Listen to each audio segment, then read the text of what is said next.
Welcome to Capricorn, it's your in-depth weekly astrology overview and zodiac forecast for week commencing the 25th of May for the ascendant, the sun, or the moon. Going to share the big themes of the week ahead, first of all, then on screen, your event chart as we come into the week always provides an important backdrop. I'll then go through each of those influences in detail. At the end of the forecast, you'll have a clearer insight of what's upcoming around your energy, work, relationships, or finance. I'm astrologer Patrick Arundel. A very warm welcome. If you've yet to subscribe to my channel, please do so now to help it to continue to thrive. But please also click or tap the bell notification symbol. As we come into this week, Capricorn, there's a lot of energy still in the part of your chart that's to do with practical themes, your work, your routines, your structures, your virtue or lack of virtue, certainly very much to the fore. However, on Tuesday, Pluto, the planet of power, transformation, and evolution, is forging two very different aspects. One of them can be hugely helpful, the other one possibly quite challenging. But then your ruler, Saturn, really comes into play as this week goes on, forging two influences. One which is quite testing to Venus, which peaks on Friday, but ironically, by the end of the week, the Sun in the aforementioned practical part of your scope, Gemini, forges a brilliant link to Saturn. And then by the end of the week, we have a blue moon, a full moon in the sign of Sagittarius, which for you is in the tender, delicate 12th house. And as much as the week does put the focus on those practicalities, I think that full moon is asking you at the end of the week, what does that really feel like? Are there some things that are a bit out of kilter between working with those more physical things and how things really feel? So on the screen now is your event chart, and there's that cluster of energy in the practical sixth house. But as ever in any chart, it's always important to note the planet right at the top of the chart, and this week it is the moon. So the chances are your feelings could be a bit closer to the surface, ironically, with the moon eventually, the full moon, occurring in the most private part of your chart. But also the moon is going to go opposite early on Monday, Neptune and Saturn in your fourth house. So if balancing those practicalities with how you feel is proven to be a bit testing, it may be something you do have to work through this week. The other thing is on Monday, as much as the sun in Gemini is asking you to think and talk about your job, your routines, and so forth, it is in a testing T square with the nodal axis. So the south node in the sign of Virgo, very much about those details.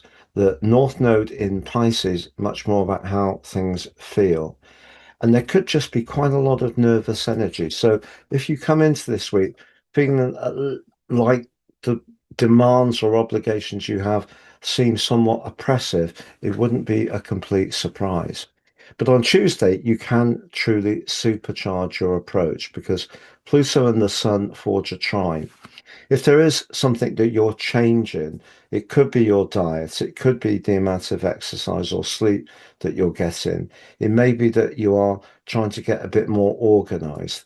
If that is having a good effect, whether it is in your practical physical situation or within you, the changes you're making, that can feel very satisfying indeed.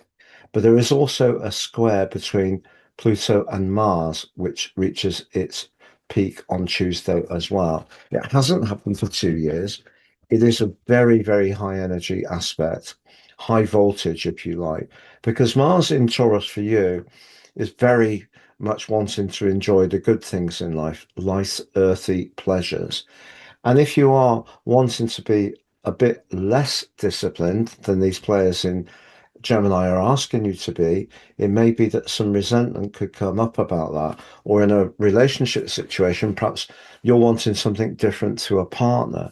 And because you're ruler Saturn in your fourth house of emotion challenges Venus in your seventh house of relationships exactly by Friday.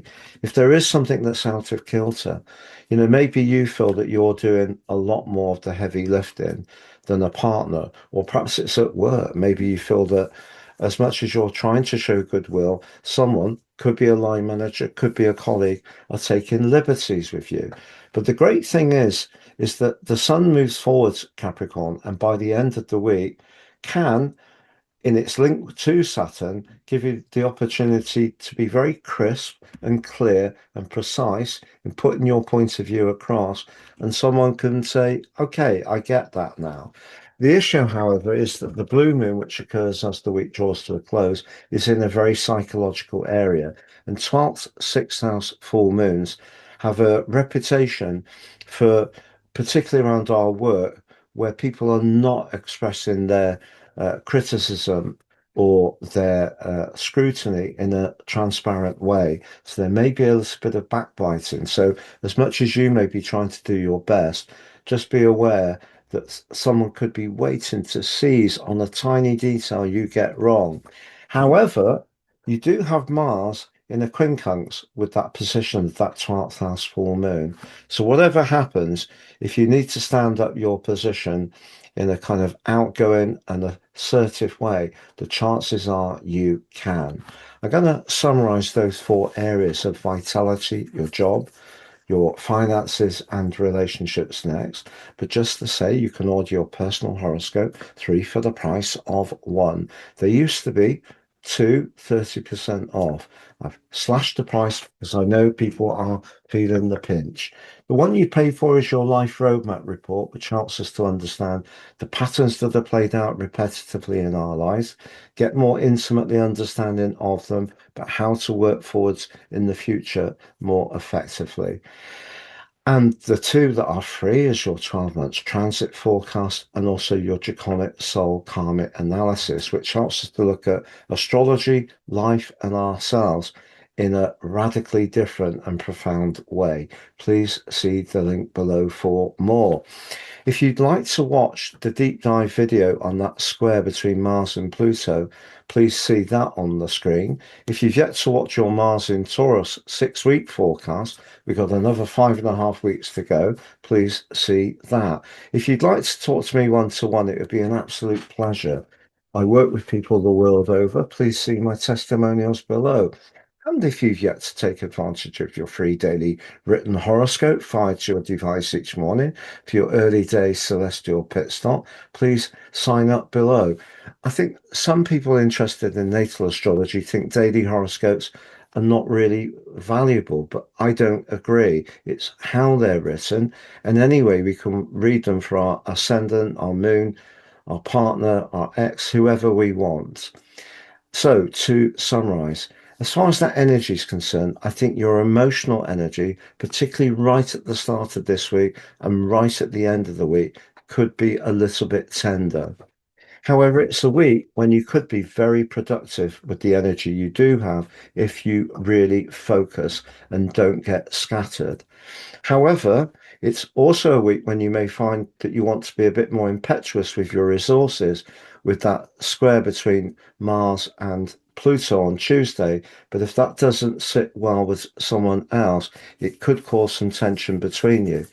In fact, even if a relationship's pretty good, that it could just feel a bit cool and distant as the week draws to a close. But if you're wanting to reorder your home, for example, declutter, really get everything that much more aligned so the energy is just flowing for you. The Sun sextile to Saturn at the end of this week is very, very helpful. As far as relationships, well, there is going to be a bit of a question mark with that Saturn-Venus square, but early in June, it's looking very hopeful for you.